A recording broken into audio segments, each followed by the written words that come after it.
মাননীয় সংসদ সদস্য সকল কেউ বক্তৃতা দিন না ভারতে গুসা নয়, কারণ মাননীয় প্রধানমন্ত্রী তো আর বহু জায়গা যা ঘুরিব প্রোগ্রাম আছে।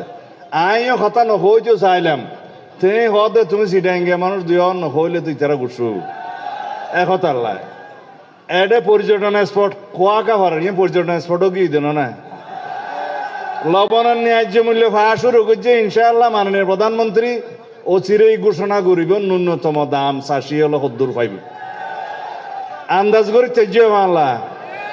আচ্ছা বাদ বাকি বেরিবাদর মন্ত্রী সহ বেগ কোনরে এটা বাঁশখালি আইয়ে পরিমাপ করি বললে ইঞ্জিনিয়ার আই বললে আর দিম আজিয়া মাপ করন সময় নাই। বাঁশখালীর উন্নয়ন যা যা করা পরে মাননীয় প্রধানমন্ত্রী গরিব লোয়াগারাও তো সাতকান্যার আর বড় ভাই শাহজাহান চৌধুরী জামাতের এমপিরি এডো কিছু ত্রাণ সামগ্রী দিয়া যাইব আনলে হবে তো বাঁশখালী দিও বা আনা মানুষ না দিয়া যাইব এটা বাঁশ